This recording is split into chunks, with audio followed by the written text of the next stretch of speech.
안녕하세요. 하늘소리교회 이모상 목사입니다. 2021년 3월 12일 금요일 오늘의 말씀 시작하겠습니다. 오늘 나눌 말씀은 누가복음 18장 9절에서 17절의 말씀입니다. 또 자기를 의롭다고 믿고 다른 사람을 멸시하는 자들에게 이 비유로 말씀하시되 두 사람이 기도하러 성전에 올라가니 하나는 바리새인이요 하나는 세리라. 바리새인은 서서 따로 기도하여 이르되 하나님이여 나는 다른 사람들 곧 토색, 불의, 간음을 하는 자들과 같지 아니하고 이 세리와도 같지 아니함을 감사하나이다. 나는 일해에 2번씩 금식하고 또 소득의 11조를 드리나이다 하고 세리는 멀리 서서 감히 눈을 들어 하늘을 쳐다보지도 못하고 다만 가슴을 치며 이르되 하나님이여 불쌍히 여기소서 나는 죄인이로소이다 하였느니라. 내가 너희에게 이르노니 이에 저 바리새인이 아니고 이 사람이 의롭다 하심을 받고 그의 집으로 내려갔느니라. 무릇 자기를 높이는 자는 낮아지고 자기를 낮추는 자는 높아지리라 하시니라. 사람들이 예수께서 만져주심을 바라고 자기 어린 아기를 데리고 오매 제자들이 보고 꾸짖거늘 예수께서 그 어린 아이들을 불러 가까이 하시고 이르시되 어린 아이들이 내게 오는 것을 용납하고 금하지 말라. 하나님의 나라가 이런 자의 것이니라. 내가 진실로 너희에게 이르노니 누구든지 하나님의 나라를 어린아이와 같이 받아들이지 않는 자는 결단코 거기 들어가지 못하리라 하시니라. 아멘. 예수님께서는 하나님 나라가 우리 안에 믿음으로 말미암아 시작된다는 것과 그 나라의 실체가 주님의 십자가 고난과 부활 승천 이후에 인자의 날 주님이 다시 오시는 그날에 완성될 것에 대하여 가르쳐 주셨습니다.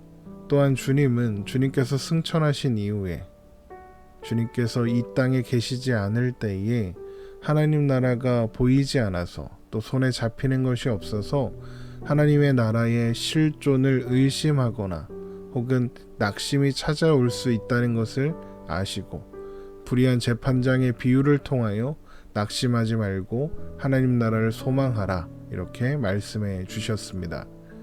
그리고 이어지는 오늘 말씀은 하나님 앞에 의롭다함을 받고 하나님 나라의 백성으로 인정받게 될 사람이 누구인가에 대한 설명입니다. 누가복음 18장 9절입니다.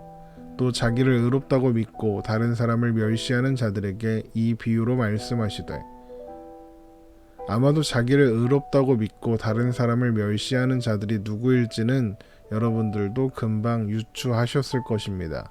바로 바리새인들이죠. 또한 어제 살펴보았던 불의한 재판장의 비유 속에 불의한 재판장도 떠오르실 겁니다. 그는 하나님을 두려워하지 않고 사람들을 무시하면서도 스스로를 다른 사람들보다 나은 존재로 여기며 사람들의 시선과 평판만을 신경 쓰는 사람이었죠. 그런데 불의한 재판장이 상징하는 것이 바로 바리새인들이었던 것입니다. 이제 그 이야기를 한번 살펴보도록 하겠습니다. 두 사람이 기도하러 성전에 올라갑니다. 하나는 바리새인, 하나는 세리였죠. 누가복음 18장 10절입니다. 두 사람이 기도하러 성전에 올라가니 하나는 바리새인이요 하나는 세리라. 먼저 바리새인이 서서 큰 소리로 기도합니다. 누가복음 18장 11절에서 12절입니다. 바리새인은 서서 따로 기도하여 이르되 하나님이여 나는 다른 사람들 곧 토색, 불의, 간음을 하는 자들과 같지 아니하고 이 세리와도 같지 아니함을 감사하나이다.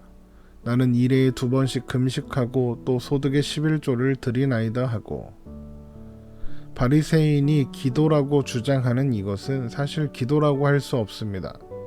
그는 마치 시험에서 만점을 받은 학생처럼 자신이 만점이라고 자랑하고 싶었을 뿐입니다.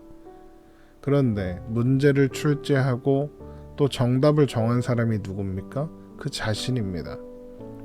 그는 자신이 정한 기준에 따라서 다른 사람들 또한 세리와 자신을 비교합니다. 그러면서 나는 죄를 짓지 않고 의로운 일을 했으며 이 세리는 그렇지 않았고 다른 사람들은 그렇지 않았다라고 큰 소리로 외치고 있을 뿐이죠. 지금 이 사람은 하나님을 부르며 하나님께 감사하다고 말하고 있지만 바리새인이 자신의 말을 들어주기 원하는 대상은 하나님이 아니라 주위에 있는 사람들이었던 겁니다. 마치 사람들의 시선을 신경 썼던 불의한 재판장의 모습, 그리고 당대의 사람들의 시선만 의식하고 살았던 바리새인들의 모습을 보여주는 것이죠. 그래서 바리새인의 이 말은 기도라고 주장하고 있을 뿐 기도가 아닌 것입니다. 그는 하나님께 아무것도 구하지 않았습니다. 왜냐하면 아무것도 필요하지 않다고 생각했기 때문입니다. 그는 하나님의 자비와 용서를 구할 필요가 없다고 생각했습니다. 왜입니까? 자신을 이미 충분히 하나님께 인정을 받는 훌륭한 사람이라고 생각하고 있기 때문입니다.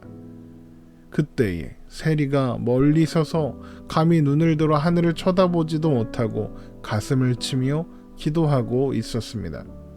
누가복음 18장 13절입니다. 세리는 멀리 서서 감히 눈을 들어 하늘을 쳐다보지도 못하고 다만 가슴을 치며 이르되 하나님이여 불쌍히 여기소서 나는 죄인이로소이다 하였느니라. 당시의 세인들은 악명 높은 죄인으로 분류되었습니다. 로마를 위한 세금을 거뒀기 때문에 매국노라고 여겨졌고 부를 축적하기 위해서 정해진 세금보다 더 많이 거두었기 때문이죠. 그래서 지금 세리가 멀리 서 있었던 겁니다. 그는 성전에 모인 하나님의 백성들과 함께 서 있을 자격이 없는 죄인이라고 스스로 생각하고 있는 것입니다. 그런데 우리가 앞서 살펴본 여러 말씀들을 통해서 회개가 무엇인지 확인했습니다. 회개는 회개하는 쪽의 결단과 행동이 아닙니다. 우리는 잃어버렸다가 찾은 양 드라크마 아들의 비유를 통해서 회개란 우리가 돌이켜 하나님을 찾아와 죄를 자백하고 용서를 구하는 것이 아니라 하나님이 우리를 찾아오셔서 부르신 결과이다. 이것을 확인했습니다. 누가복음 15장 7절입니다. 내가 너희에게 이르노니 이와 같이 죄인 한 사람이 회개하면 하늘에서는 회개할 것이 없는 의인 99으로 말미암아 기뻐하는 것보다 더하니라. 이것이 잃어버렸다가 찾은 것들의 비유의 결론이었죠. 회개는 회개하는 쪽의 결단과 행동이 아닙니다. 그렇다면 오늘 말씀 속에서 세리가 자신을 죄인으로 인식하고 하나님 앞에 나와 감히 하늘을 쳐다보지도 못하고 가슴을 치며 회개함으로 하나님께 자비와 긍휼을 구한다. 이 모습은 또한 어디서 나온 것이겠습니까? 하나님께서 그에게 행하신 일의 결과인 것입니다. 그래서 예수님은 이 비유의 결론을 이렇게 말씀하시는 겁니다. 누가복음 18장 14절입니다. 내가 너희에게 이르노니 이에 저 바리새인이 아니고 이 사람이 의롭다 하심을 받고 그의 집으로 내려갔느니라. 무릇 자기를 높이는 자는 낮아지고 자기를 낮추는 자는 높아지리라 하시니라. 스스로 자신을 높이는 바리새인이 아니라 스스로 의롭다고 생각하는 바리새인이 아니라 죄인이고 하나님의 은혜와 긍휼과 자비를 구하는 세리가 의롭다 하심을 받은 것입니다. 하나님께서 하나님의 자녀로 하나님의 백성으로 인정하는 사람은 바로 세리였던 겁니다. 하나님 앞에 의인으로 인정받은 사람은 스스로를 높이는, 스스로 의롭다 생각하는 바리새인이 아니라 하나님께서 지목하여 부르시고 의인이라고 불러주신 죄인 한 사람이 바로 의인인 것입니다. 로마서 8장 30절입니다. 또 미리 정하신 그들을 또한 부르시고 부르신 그들을 또한 의롭다 하시고 의롭다 하신 그들을 또한 영화롭게 하셨느니라. 결국 하나님 나라는 바리새인들과 같이 자기를 의롭다고 믿고 다른 사람을 멸시하는 자들이 아니라 자신이 죄인인 것을 깨닫고 하나님 앞에 나와 자비와 은혜와 긍휼을 구하는 사람들에게 허락되는 나라인 것입니다. 그래서 세리와 바리새인의 기도 비유 이후에 이런 말씀이 이어지는 겁니다. 누가복음 18장 15절입니다. 사람들이 예수께서 만져주심을 바라고 자기 어린 아기를 데리고 오매 제자들이 보고 꾸짖거늘 예수께서 그 어린 아이들을 불러 가까이 하시고 이르시되 어린 아이들이 내게 오는 것을 용납하고 금하지 말라. 하나님의 나라가 이런 자의 것이니라. 내가 진실로 너희에게 이르노니 누구든지 하나님의 나라를 어린아이와 같이 받아들이지 않는 자는 결탄코 거기 들어가지 못하리라 하시니라. 여기서 어린아이가 의미하는 것은 순진한 존재가 아닙니다. 우리가 잘 알고 있는 것처럼 아이들은 순진하지 않습니다. 크고 적극적인 죄를 저지를 힘이 없다 뿐이지 똑같은 죄인입니다. 여기서 어린아이는 부모에게 전적으로 의존해야만 살아갈 수 있는 존재를 의미하는 것입니다. 어린아이는 무력합니다. 어린아이는 자급자족할 수 없으며 모든 것을 공급받아야 살 수 있는 그런 존재를 의미하는 것이죠. 결국 하나님 나라를 어린아이와 같이 받아들인다. 이것은 하나님 나라 백성은 무력한 존재라서 모든 것을 선물로 공급받는 존재다. 이것을 말씀하시는 것이죠. 하나님 앞에 어떤 자격이나 조건이나 원인을 제시할 수 없었던 세리와 같은 죄인들이 하나님 나라 백성으로 맞아들여진다는 것입니다. 그들은 갚을 것이 없는 무익한 사람들입니다. 그 사람은 효용 가치가 없습니다. 그러나 하나님은 갚을 것을 기대하지 않으셨습니다. 그 사람의 효용 가치를 보지 않으셨죠. 우리가 하나님의 자녀로 하나님 나라 백성으로 부름받은 것도 동일한 은혜 때문이었습니다. 하나님 나라를 받을 만한 자격이나 조건이 우리에게 없었습니다. 그런 것을 만들어낼 실력도 없었습니다.